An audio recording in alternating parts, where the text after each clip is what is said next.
My parents said they couldn't afford to take me on vacation. Then I saw my sister's kids in first class. I didn't say a word, but a week later they weren't smiling anymore. I've always been the other brother, not the golden child, not the one who got praised at family dinners. I was just there. My sister Sarah, on the other hand, was the shining star, the perfect daughter, the loving wife, the doting mother of two beautiful children, the one my parents always rallied around. And me? I was Daniel, the responsible one, the one who didn't ask for much, the one who worked hard, paid his bills, and unfortunately always seemed to have extra cash when someone in the family needed it. It started small. "Danny, could you help me with the electric bill this month?" My mother had asked once.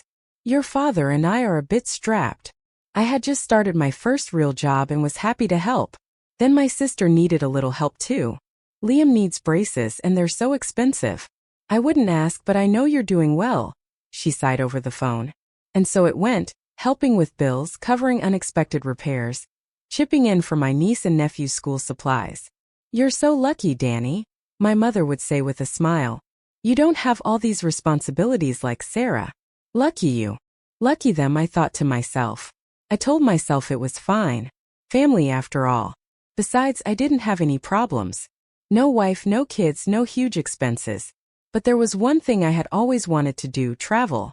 I had dreamed about it for years, saving, researching destinations, picturing myself exploring places I had only seen in photographs. Yet, somehow, every time I got close, something would come up: a family emergency, an unexpected expense. I felt guilty. So, when I finally booked my dream trip to Italy, paying for every penny myself, I didn't tell anyone. It was my one selfish act. Or so I thought. I was at the airport, waiting in the boarding line for economy class, feeling that mix of nervousness, excitement, and exhaustion that comes with international travel. Then I heard my sister's voice. "Liam, put the backpack down, the seats are huge. You don't need all that stuff." I turned my head and my breath caught in my throat. My niece, my nephew, my parents, all standing in the priority boarding line, laughing, relaxed, wearing matching vacation clothes. First class. For a second I thought I'd lost my mind. My parents, who couldn't afford my trip. My sister, who always claimed they were struggling. I took a deep breath. Maybe they had saved for this. Maybe it was some kind of miracle. Then I heard my mother laugh. "Oh, I still feel bad about not being able to take Danny," she said, shaking her head. "Please," Sarah snorted. "He wouldn't have fit." Laughter. My stomach twisted. I clenched my jaw and turned away as the attendant called their group to board. I didn't say a word. I watched them file into first class, oblivious to the fact that I had seen everything. And in that moment, something inside me shifted. I didn't text them. I didn't call. For the first time in my life, I let the silence take over. Normally, I was the one checking in, the one asking if they needed anything, the one making sure my parents were okay. But this time, nothing. And it felt good. My trip to Italy was everything I had dreamed of. Walking ancient streets, drinking espresso in tiny cafes, standing before the Colosseum, knowing I had done it for myself. I should have felt happy, and I was, but at night, as I sat on my hotel balcony and watched the city lights twinkle, I kept replaying that moment at the airport. He wouldn't have fit. The words echoed in my head, scratching at something deep inside me. It wasn't even about the money, not really. It was the realization that my family had never seen me as one of them. They had been laughing at me. I wasn't their priority. I wasn't even an afterthought. I landed back home a week later, and that's when the calls started. First it was my mom. "Hi, honey. How was your trip?" Her voice sounded too cheerful, like she was trying too hard. "It was great," I said flatly. "Oh, good, good. Listen, your father and I were wondering if you could help us out this month. Just a little extra for groceries. You know how things are." I let the silence stretch between us, then I laughed. It wasn't planned, it just slipped out, sharp and bitter. "Groceries," I repeated. "You mean the ones you bought when you got back from first class?" Silence, then a nervous laugh. "Danny, that was different. We had some air miles saved up and Sarah found a great deal." Don't, I interrupted. "Don't, honey. It's not what you think. We would have taken you if we could have." "But you could have," I said, my voice sharp. "You just didn't want to." More silence. I could almost hear her scrambling for something to say. "We didn't think you'd mind." I closed my eyes and gripped the phone. You didn't think I'd mind, I repeated slowly. No apology, no guilt, just a casual admission that I was never a consideration. That was the moment I decided. No more bills. No more helping out. I was no longer the forgotten son who only existed to make their lives easier. 2 days later, my sister called. I almost didn't answer, but curiosity got the better of me. What do you want, Sarah? I said instead of a greeting. Oh, so now you're too good to answer your own family, she snapped. I smiled. First class must have spoiled you rotten. Oh my God, Danny, are you seriously still mad about this? Grow up. I am growing up, I said. That's why I'm not babysitting you anymore. A pause, then the voice she always used when she wanted something soft, sweet, manipulative. Danny, come on. You know how hard things are for us. You don't have kids, you don't have real expenses. It's different for you. No, I said. And yet I paid Liam's soccer fees last month.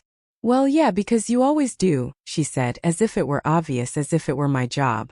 Not anymore, I said simply. Another pause, then she laughed. Oh my God, she scoffed. You're serious? Wow, you've gone a little selfish. Click. I hung up, and for the first time in my life I felt free. The silence didn't last long. The next morning my phone was flooded with missed calls and messages. First my mom. Mom. Daniel, I don't know what's gotten into you, but this isn't right.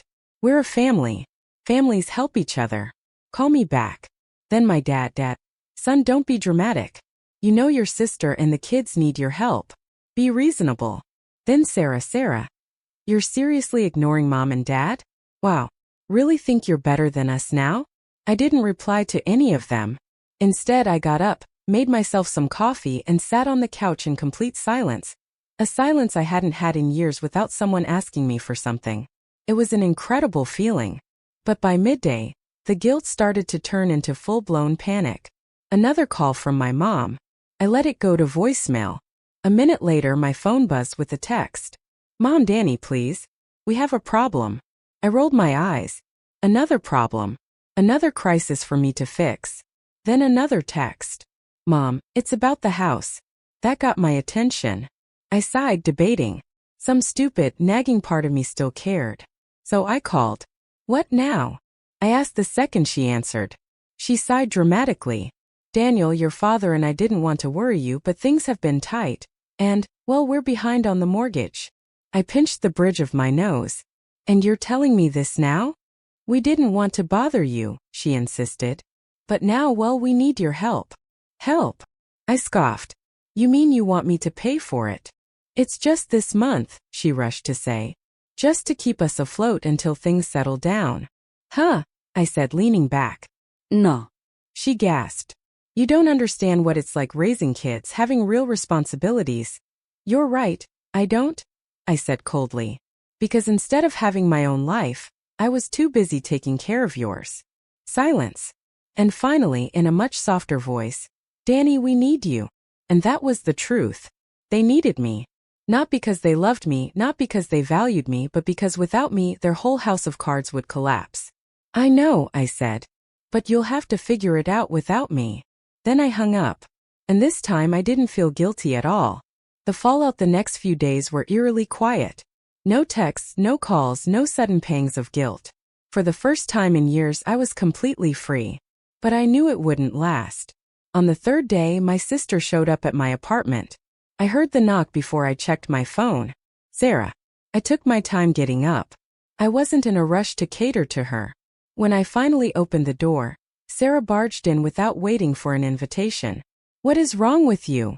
She hissed, dumping her purse on the kitchen counter. Excuse me. I raised an eyebrow. You know exactly what I'm talking about. She snapped.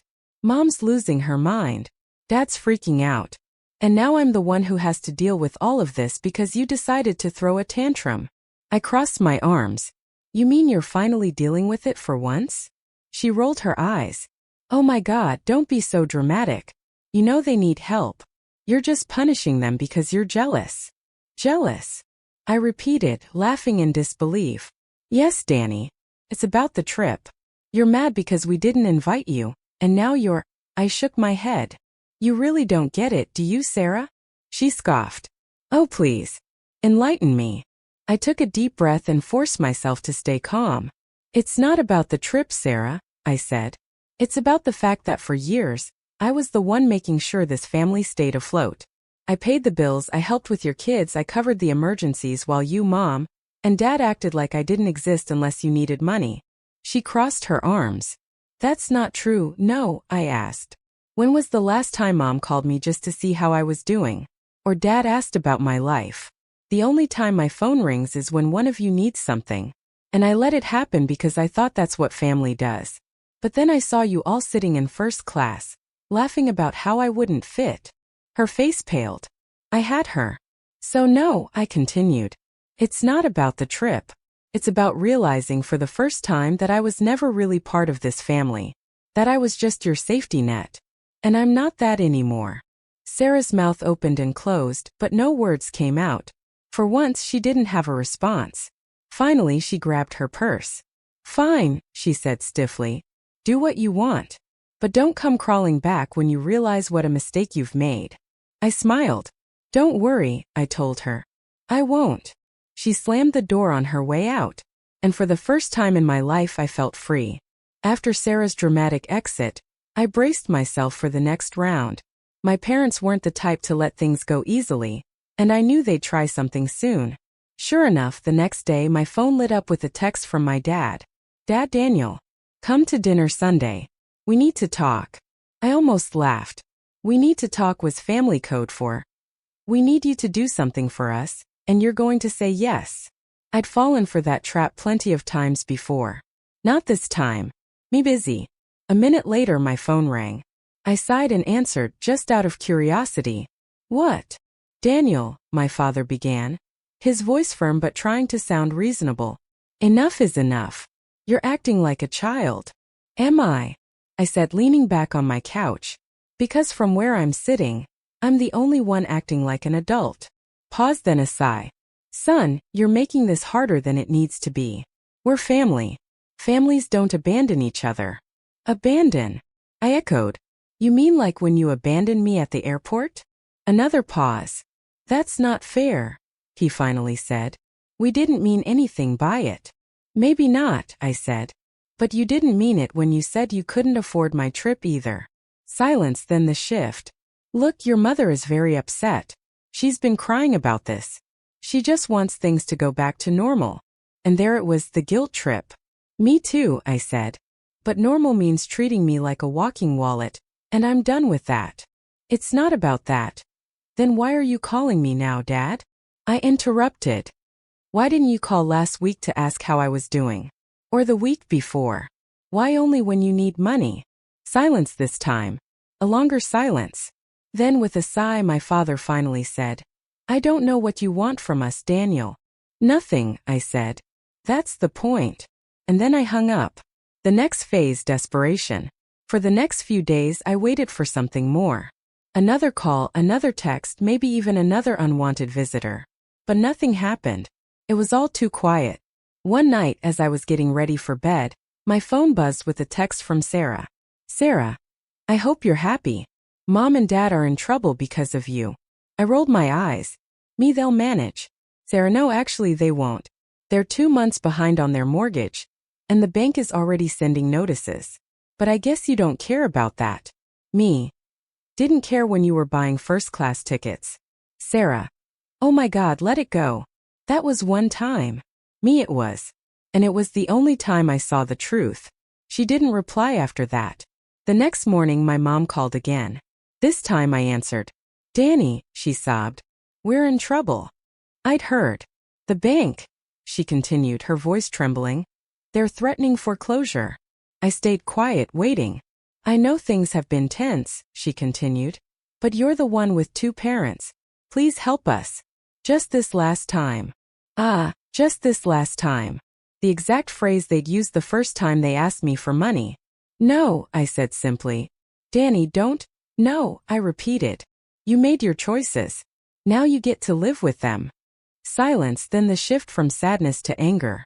You're being selfish, she snapped. After everything we've done for you, this is how you repay us. Done for me. I repeated, laughing bitterly.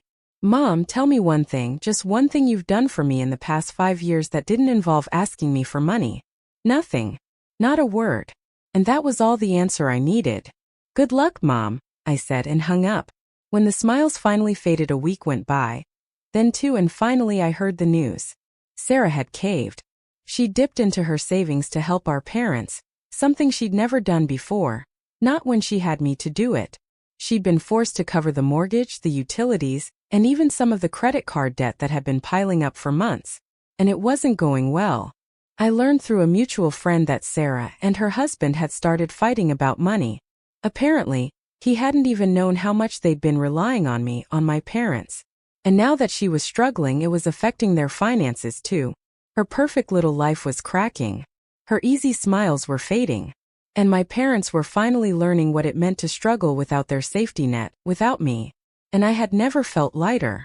The silence from my family stretched on for weeks. I'd expected more calls, more guilt trips, maybe even another unexpected visit. But after Sarah's last, bitter text, it all stopped. I wasn't naive enough to think it was over. They weren't talking to me because they were too busy struggling. And I was finally blissfully free. Life without them for the first time in years. My paycheck was my own. I didn't have to send large chunks of it to my parents to cover their bills. I didn't have to cover Sarah's kids' school expenses. I didn't have to budget based on what they needed. I started doing things I'd always put off. I redecorated my apartment, bought new furniture, and even got that high-end espresso machine I'd been eyeing for months. I took another trip, this time to Japan, a place I'd dreamed of visiting since I was a teenager. And for once I lived without guilt. No nagging texts, no emergencies, no shame about spending my own money on myself. It was like taking my first step into a new life. One where I wasn't just a source of income for the people who were supposed to love me. Then it came crashing down. One night, I was scrolling through social media when I saw it. A post from a friend of Sarah's. It was a picture of my sister and her husband out to dinner. But something was off. The caption read, "Tough times don't last, but tough people do. Hang in there, Sarah." Sarah's smile was forced. Her husband, Mark, looked exhausted. They both looked years older. Out of curiosity, I clicked on Sarah's page. Her usual stream of happy family photos had dried up. No trips to the beach, no lavish birthday parties for the kids, no bragging about her perfect life. Just silence. I raised an eyebrow. Then, I got a message from an unexpected source. Kelly, Sarah's friend. "Kelly, hi Danny. I don't know if I should be contacting you, but I thought you should know. Things are bad at home for them." I hesitated, my fingers hovering over the screen. Me. "Why are you telling me this, Kelly?" "Kelly, because I know how much you did for them. And now that you've stopped, well, everything is falling apart." A few minutes later, another text came through. This time with a screenshot. It was from a private group chat Sarah was in with some of her closest friends, and I saw exactly what my sister had been saying about me. "Sarah, Danny is such a jerk. He's sitting there watching us suffer like we deserve it. He doesn't care about anyone but himself. I've had to drain my savings just to keep Mom and Dad afloat, and guess what? They're still drowning. We can't keep doing this, and Mark is furious. He says this is all their fault for relying on Danny in the first place. Sarah, I swear to God, if Danny doesn't come crawling back soon, I don't know what we're going to do." I laughed out loud. Crawling back. She still thought I was the one who needed them. A call I didn't expect. A week later, I got the call. "We need to talk." "Really, Daniel?" I said, my voice taking on that familiar, condescending tone. "Enough is enough. You've made your point. But we're your parents, and this is getting ridiculous." I smiled. "What's ridiculous? You abandoning your family over a stupid vacation?" He snapped. And there it was. Even after everything, he still didn't get it. "It's not about the vacation," I said, my patience wearing thin. "It's about the years I spent. Oh, here we go. Propping up your lifestyle while you all pretended I didn't exist. It's about realizing that I was nothing more than a financial crutch." I could almost hear him shift uncomfortably, the question settling in his chest, but he wouldn't admit it. "Look," he said instead. "We can fix this. Your mother and I are." "Fix what, Dad?" I interrupted again. "The fact that I finally have boundaries? The fact that you can't manipulate me anymore? Because that doesn't fix anything. That's going back to the way things were. Silence again, then finally a heavy exhale. Sarah's struggling, Danny. She needs help. I laughed. I couldn't help it. Oh, and now Sarah needs me? She's drowning? Mark is talking about selling the house? The kids don't understand what's happening. It's not your problem, Daniel. Be reasonable. I am being reasonable, I said calmly. For the first time in my life, I am being completely reasonable. Silence, then my father's voice turned cold. So that's it? You're just walking away. You walked away first, I reminded him. At the airport, remember? More silence and finally a bitter, fine. Goodbye. Click. He hung up. That was the last time I ever heard from my father. I'd half expected another round of pleas from my mother, but it never came. She stopped texting me altogether. A month later, I heard through a mutual acquaintance that Sarah and Mark had sold their house and moved into a smaller one. My parents had downsized too, forced to leave behind the life they'd been so comfortable in for so long. They had spent years pretending they were better than me, that they didn't need me. And now they'd finally learned what life was really like without me. And me? I was free. Not just from the financial burden but from them. I hadn't known it was codependency. I hadn't known it was enabling. I hadn't known it was enabling. I hadn't known it was abuse. So I took a deep breath, blocked their numbers, and never looked back. For the first time in my life, I was living for myself. And it felt incredible.